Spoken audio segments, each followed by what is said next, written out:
Dicen que hay relaciones tan intensas, tan llenas de secretos, traiciones y pactos bajo la mesa, que no se pueden entender, solo aceptar. Algunas se ven venir, otras simplemente explotan. Y entre todas, hay una que lo ha cambiado todo: Estados Unidos e Israel. Dos naciones con ideales opuestos, pero que, aún así, actúan como si fueran inseparables. Una pareja que no debería funcionar, pero que se necesita más de lo que admite. ¿Por qué Estados Unidos arriesgaría su imagen global, su reputación diplomática y hasta su seguridad interna por defender a un país como Israel? ¿De dónde nace este pacto?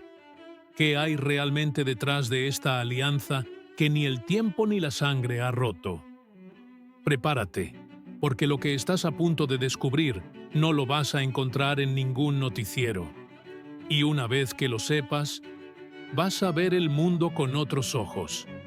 Todos creen que la historia de amor entre Estados Unidos e Israel empezó con fuegos artificiales, abrazos diplomáticos y promesas eternas. Esto no fue amor a primera vista, fue más bien una relación forzada por el miedo. Corre el año 1948. Israel acaba de nacer, entre ruinas, guerra y sangre.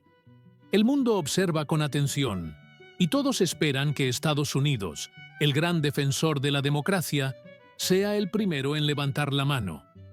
Pero no lo hizo. ¿Sabes quién lo hizo? La Unión Soviética. Sí, Stalin fue más rápido que Truman. ¿Por qué? Porque mientras el mundo veía un pueblo buscando su hogar, Washington veía una bomba diplomática a punto de estallar en el corazón del petróleo mundial. Estados Unidos no quería problemas con los países árabes. Eran su nueva mina de oro líquida. Apoyar a Israel era, básicamente, arriesgar millones de barriles y millones de dólares. George Marshall, el secretario de Estado y cerebro del plan que salvó a Europa del colapso, lo dejó clarísimo. Reconocer a Israel sería un error catastrófico. Pero había más. El miedo no era solo al petróleo, era al comunismo. Muchos de los primeros líderes israelíes venían del este europeo. Algunos, incluso, hablaban ruso mejor que hebreo. Para Washington, eso era una señal roja como la hoz y el martillo.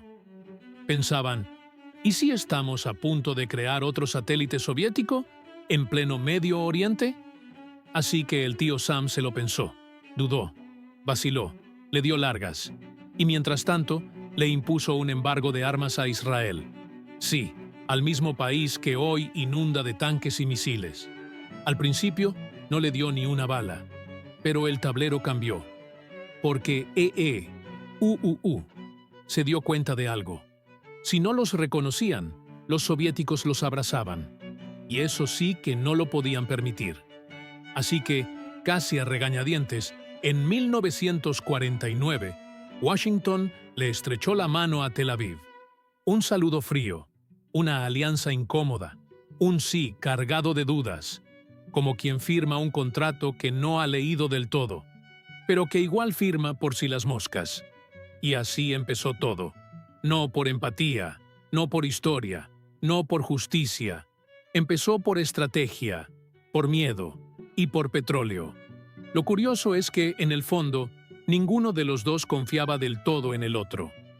Pero como pasa con los grandes matrimonios de poder, no hace falta confianza cuando lo que hay en juego es el control del mundo.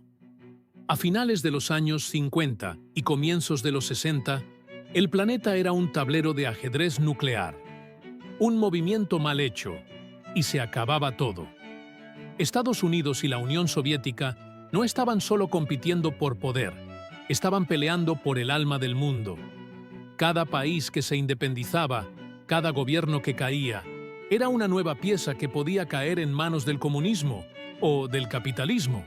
Y ahí, justo en ese escenario, Israel se volvió útil, muy útil.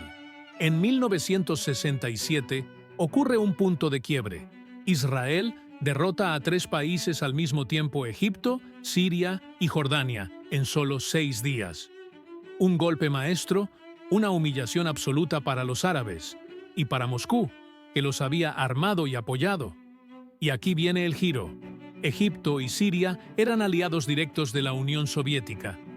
Ambos regímenes socialistas, llenos de discursos antiimperialistas, con líderes como Gamal Abdel Nasser, que se habían vuelto símbolos del panarabismo rojo. Y en medio de todo eso, aparece Israel, una nación pequeña, rodeada de enemigos, pero con una cosa que enamoró a la Casa Blanca. No tenía ni pizca de amor por el comunismo. Israel empezó a sonar como música para los oídos del tío Sam. ¿Por qué? Porque, mientras otros países en la región coqueteaban con la URSS, Tel Aviv hablaba de democracia, libre mercado y defensa feroz. Y justo ahí, mientras el mundo temblaba, nace el verdadero romance. Lyndon B. Johnson, presidente de Estados Unidos. En ese momento, fue el primero que dejó de disimular. Abrió el grifo militar. Les mandó aviones Phantom, tecnología, municiones y, por supuesto, dinero. Mucho dinero. El mensaje era claro: si vas a pelear contra mis enemigos, te doy todo lo que necesites. Israel, sin pedirlo, se convirtió en la muralla de contención del comunismo en Medio Oriente. Ya no era solo un aliado incómodo, era una pieza clave. Y así, lo que empezó como una relación fría y distante, se transformó en algo mucho más profundo. No por amor, sino por una necesidad mutua. Porque mientras Estados Unidos veía en Israel un escudo contra el comunismo, Israel veía en Estados Unidos el cajero automático más poderoso del planeta. Y así comenzó el noviazgo. Uno que se forjó en la guerra, se consolidó en la ideología y que hoy todavía determina el destino de toda una región. A estas alturas, Estados Unidos ya había caído rendido. Israel, ese país joven y rodeado de enemigos, había demostrado que podía hacerle frente al comunismo mejor que cualquier otro aliado en la región. Pero lo que vino después fue mucho más que una alianza militar. Fue una fusión total. Corre el año 1973. Guerra de Yom Kippur. Egipto y Siria otra vez lanzan un ataque sorpresa brutal sobre Israel. Y durante horas, la victoria árabe parece inevitable. Pero Estados Unidos no lo permite. Envía armas, misiles, inteligencia. Salva a Israel de una posible derrota. Y ese fue el punto de no retorno. El momento en el que Washington y Tel Aviv dejaron de ser socios y se volvieron inseparables. Los paquetes de ayuda se multiplican. Pero no hablamos de limosnas. Hablamos de miles de millones de dólares, cada año, sin falta. Israel empieza a recibir lo que nadie más fuera de la OTAN recibe: tecnología militar de punta, blindaje diplomático, acceso a inteligencia y una chequera sin fondo.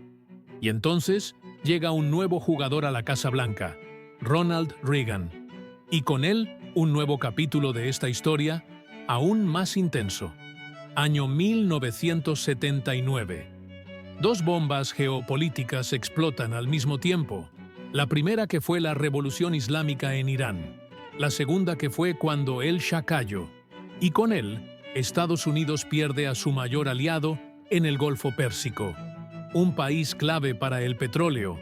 Se vuelve un enemigo teocrático. La URSS invade Afganistán. Una jugada agresiva que enciende todas las alarmas en Washington. Y en medio de ese caos, Reagan mira el mapa y ve a Israel, estable, armado, anticomunista y completamente dispuesto a pelear las guerras que Estados Unidos no quiere pelear directamente. Entonces pasa lo inevitable. Empiezan las maniobras militares conjuntas. Se construyen bases estadounidenses en suelo israelí. Se firman acuerdos de defensa.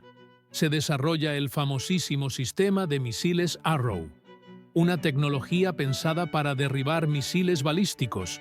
Antes de que toquen tierra, Israel se convierte en algo más que un aliado. Se vuelve una extensión estratégica del ejército estadounidense en Medio Oriente. Y como dijo Joe Biden cuando todavía era senador en 1986, si Israel no existiera, tendríamos que inventarlo. Así de claro, así de brutal. Desde ese momento, la relación ya no fue por conveniencia, fue por supervivencia mutua. Y sí, también por negocio, porque cuanto más protegía Israel los intereses de más dinero, armas y poder recibía a cambio. Y así, entre guerras, petróleo, miedo y poder, nació un matrimonio que ha sobrevivido a todo. Para muchos, la relación entre Estados Unidos e Israel parece una cuestión de valores: democracia, derechos humanos, libertad. Mentira. La verdad es más cruda, más fría, más geopolítica, porque lo que realmente une a estas dos naciones es una palabra: interés. Después del desastre en Irán, la invasión soviética a Afganistán y el avance del yihadismo como nuevo enemigo mundial, Estados Unidos se quedó sin amigos confiables en el vecindario, y ahí estaba Israel, listo, armado, preparado, con hambre de territorio, poder y legitimidad internacional. ¿El resultado? Una alianza sin límites. Israel empezó a recibir más ayuda militar que cualquier otro país del planeta. Tanques, aviones, drones, inteligencia y, sobre todo, libertad para hacer lo que quisiera. Mientras los demás países en la región temían sanciones, Israel anexó los Altos del Golán, bombardeó objetivos en el Líbano y expandió sus asentamientos en territorios palestinos ocupados. Y Washington miró hacia otro lado. ¿Por qué? Porque Israel ya no era solo un aliado, era el escudo, el perro guardián de los intereses norteamericanos en Medio Oriente, el vigilante de los oleoductos, de los equilibrios, de los enemigos comunes. Y el trato era claro: tú peleas nuestras guerras y nosotros financiamos las tuyas. Para 1988, Israel ya tenía un nuevo título: aliado estratégico fuera de la OTAN, un privilegio reservado para unos pocos elegidos. Y no solo eso, también empezó a funcionar como intermediario, un vendedor silencioso, un puente de armas para lugares donde Estados Unidos no podía llegar directamente. ¿Sudáfrica en tiempos del apartheid? ¿La contra nicaragüense? ¿La mismísima Irán, embargada por Sí, las armas estadounidenses llegaron igual, y muchas veces a través de Israel. Este juego no era amistad, era negocio puro. Y como en todo buen negocio, mientras más caos había en la región, más dinero fluía, porque Israel no solo protegía intereses, también generaba ganancias para la industria armamentística estadounidense, para los think tanks, para los lobbies y para todos los que se beneficiaban del miedo. Israel, el país chico, se volvió la pieza más valiosa del tablero, una ficha que Estados Unidos no se podía permitir perder, ni siquiera tocar, porque quitarla podía hacer caer todo el sistema. Si pensabas que todo esto era una historia de aliados luchando por la libertad, es porque aún no conoces el músculo invisible que sostiene esta relación. Su nombre es AIPAC, la American Israel Public Affairs Committee, un nombre elegante para lo que, en la práctica, es uno de los lobbies más poderosos del planeta. ¿Y a qué se dedica? A una sola cosa: a garantizar que Estados Unidos nunca deje de apoyar a Israel. Jamás. AIPAC no es un grupito de presión más. Es un ejército sin armas que opera en el Congreso, en los medios, en Hollywood, en las campañas y en todo lugar donde se decide qué se dice y qué se calla. Su trabajo no es solo convencer, es financiar campañas, moldear discursos, silenciar críticas y, por supuesto, garantizar que cada año Israel siga recibiendo miles de millones de dólares en ayudas. Y aquí es donde entra otro jugador clave, la industria armamentística. Israel no solo recibe armas, también las compra, las testa, las modifica y luego, en muchos casos, las revende. ¿A quién? A veces a aliados, otras veces a enemigos de los propios Estados Unidos y otras a países que ni siquiera deberían tener acceso por ley. Pero da igual, porque mientras el dinero circule y los contratos se firmen, el sistema sigue girando. Cada misil que cae en Gaza, cada dron que cruza una frontera, cada conflicto que se extiende, representa millones de dólares en ganancias para empresas como Lockheed Martin, Raytheon o Boeing. ¿Y quién gana con todo esto? Israel, que se arma hasta los dientes. Estados Unidos, que mantiene vivo su complejo militar industrial. Y los políticos, que reciben cheques, votos y protección a cambio de su silencio. Muchos acusan a AIPAC y a otros grupos similares de controlar la política exterior de UU. ¿Es eso cierto? La verdad está en los resultados, porque no importa si el presidente es republicano o demócrata, la ayuda a Israel nunca se detiene. No se trata solo de ideología, se trata de un sistema diseñado para sostener una narrativa, la del aliado que siempre merece ser defendido, sin importar el costo. Y si alguien intenta romper ese discurso, si algún político se atreve a cuestionarlo en voz alta, rápidamente desaparece del mapa político. Porque en este juego, quien no juega con Israel, simplemente no juega. Dicen que en la guerra todo vale, pero a veces todo se convierte en lo imposible. En los años 80, mientras el mundo miraba al muro de Berlín, Estados Unidos y sus aliados tejían sus propias conspiraciones bajo la mesa. Y en esa trama, Israel fue el intermediario perfecto. Te presento al caso Irán-Contra, una madeja secreta donde el gobierno de Reagan vendió armas a Irán justo al mismo Irán al que había declarado enemigo para recaudar fondos y financiar la guerra sucia de la Contra nicaragüense. ¿Y cómo llegaron esas armas? En gran parte, a través de la red clandestina de Israel. El escenario ideal. Tel Aviv armaba los cargamentos, les ponía etiquetas propias y los despachaba sin levantar sospechas. Mientras tanto, en las oficinas de Langley y en los sótanos del Pentágono se celebraban resultados. Irán recibía misiles, la Contra recibía dinero, y los congresistas jamás se enteraban de los verdaderos flujos de efectivo. Pero eso no fue todo. En Sudáfrica, bajo apartheid, las sanciones prohibían cualquier vínculo militar. Aún así, Israel vendió componentes, repuestos y tecnología a Pretoria. Y Washington volvió a mirar a otro lado. Lo mismo pasó con Pakistán, con Indonesia, incluso con regímenes más oscuros. Todo un circuitazo que permitía a Estados Unidos evitar sus propias leyes de embargo y mantener su poder a salvo, mientras Israel hacía el trabajo sucio. Y aquí está la peor parte.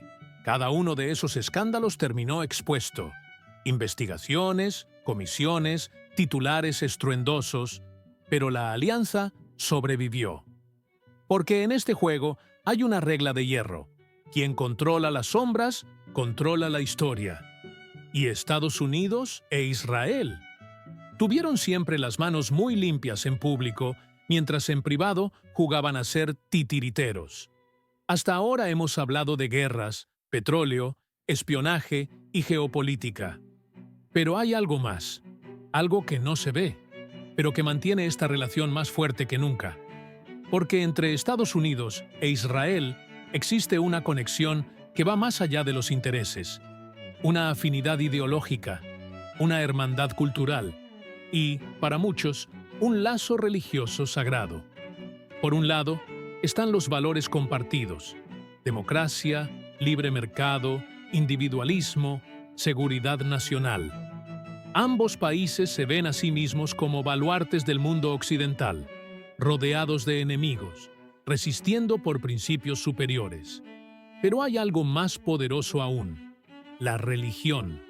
En Estados Unidos, más de 40 millones de evangélicos creen firmemente que Israel no es solo un país, sino la tierra prometida, una pieza clave en las profecías del Apocalipsis, el escenario final donde Dios cumplirá su palabra. Para millones de votantes cristianos, apoyar a Israel no es solo política exterior, es fe, es obediencia bíblica, es cumplir la voluntad divina. Y esa creencia mueve votos, mueve campañas, mueve millones. Por eso, presidentes de ambos partidos, demócratas y republicanos, se cuidan muy bien de no tocar a Israel, porque no es solo un aliado internacional, es un símbolo nacional. Y mientras esa conexión espiritual siga viva, mientras las élites culturales, religiosas y políticas sigan entrelazadas, la alianza entre Washington y Tel Aviv no solo se mantendrá, se fortalecerá. Porque cuando la política se mezcla con la religión, nada es negociable, nada se cuestiona y todo se justifica. Entonces, después de todo lo que acabas de ver, la pregunta ya no es si Israel y Estados Unidos son aliados. Eso está claro. La verdadera pregunta es: ¿hasta cuándo? ¿Hasta cuándo se puede sostener una alianza que desafía la lógica, la moral y hasta la paz mundial? ¿Hasta cuándo se seguirá justificando lo injustificable? ¿Solo porque conviene? Porque lo que alguna vez fue una estrategia, hoy también es un candado, un pacto sellado con armas, petróleo, religión y silencio. Y si algún día el costo de mantener esta relación supera el beneficio, puede que incluso este matrimonio geopolítico tenga fecha de caducidad. Si este video te hizo ver las cosas de otra manera, suscríbete ahora, porque lo que se viene va a abrirte aún más los ojos. Activa la campanita, dale like si te voló la cabeza y cuéntame en los comentarios: ¿crees que esta alianza debería terminar o es un mal necesario? Nos vemos en el próximo video. Esto no ha terminado. Apenas comienza.